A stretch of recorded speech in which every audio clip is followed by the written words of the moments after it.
Sup everyone, I'm Paul Clark. Sup Paul, welcome back to the channel. Hopefully you're staying healthy, sane, and safe during all this quarantine stuff. This is a follow-up video from my last one where I talked about my signature whitewater sup paddle, the Sawyer SUPER Styk. You've asked a number of questions that I want to address. Some clarification questions. A couple of them have been baiting questions like my hair. Come on, guys, what's wrong with my hair? We're in a quarantine here. There's no stylist around here. Plus, have you ever known me really to style my hair? Another question is I have Beyond stickers on my paddle. You've asked about that. Well, Beyond is a clothing company out of Georgetown, Washington. You should check them out. They make great stuff. Good folks for sure. A third question, where are you? Well, I'm in a 130-year-old flour mill in the Dalles. It's actually a winery. It's a wine tasting room that's closed during the quarantine. I'm a content creator here, and now it's my studio. And it's also a place where I get to hang out when I can't hang out outside. Some sun. I like that. Longer hours, more daylight during the days that I get to see through the windows. We thought this was your signature paddle. What's up with that? We've seen this green and blue paddle in a lot of your videos. Well, yes, the Kealoha Big Eddy was my first signature whitewater paddle. It was great working with Dave and the folks at Kealoha over the last handful of years. I reached out to them and said we should really make a river-specific paddle. I was living in Bend at the time, they were based in Bend at the time, and the partnership began. It was named after the series of rapids that I would go to day after day learning how to navigate on whitewater, the Big Eddy Rapids outside of Bend. Well, the Big Eddy 2.0 is the Sawyer SUPER Styk.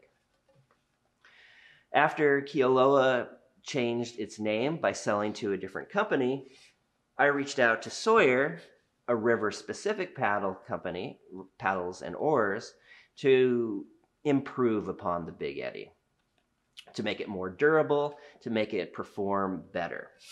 And we've succeeded. But what makes this a river-specific paddle? And why should you use it? Well, let's go back to the design. Let's go back to the design of stand-up paddleboard paddles. A traditional design is going to have this angle, this rake angle, and a lot of surface area just at the tip. The purpose of these paddles are momentum. They are lightweight because you're paddling with them all day. You're generating momentum with them, and it's the only way to keep your board moving in most cases. You reach out far in front of the board, grab that water, pull, and release at your toes over and over and over again for many miles and many hours during the day if you're on a tour. And you use this large surface area as the sweet spot for grabbing and pulling. A very narrow shoulder because you're not really looking for a lot of power as much as RPMs, cadence. This paddle has zero rake or blade angle, and it has a very distinct surface area. You have more volume in the shoulder and less in the tip. This is intended to dig the this is intended to dig the blade deep in the water or keep it just at the tip level so that you can have RPMs here. This is less about momentum and much more about navigation. A rafting guide will already understand this shape.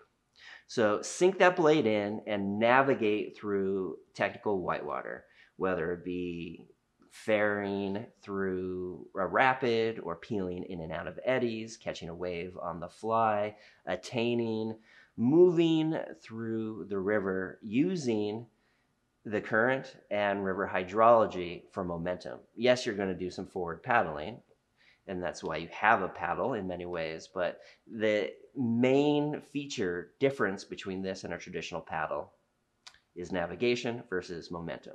Can you use a traditional paddleboard paddle to run rivers? Sure, why not? You could use anything. You could use your hands. You could use a stick, essentially. But keep in mind a few things. That paddle is going to probably not be durable enough unless it's super heavy. A traditional paddle is intended to be lightweight so that you could paddle with it all day long. So it's probably not going to withstand the beating. Plus, that blade shape is intended for momentum and less about technical whitewater navigation, unlike this.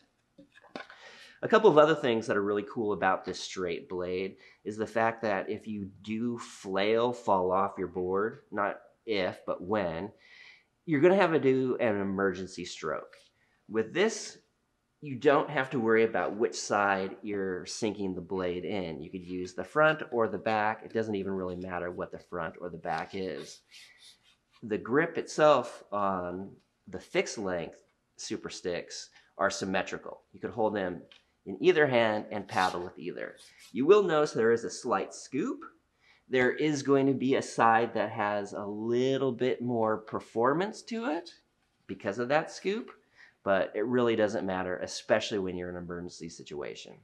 And another nice thing about having a flat blade is when you're carrying the board and the paddle in the same hand, it lies nicely with it.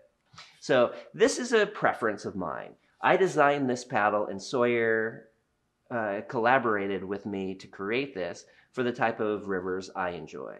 You could use anything, but you're going to be better off if it's durable, relatively lightweight, and intended for running whitewater. If you're going to paddle in whitewater, have a whitewater specific paddle.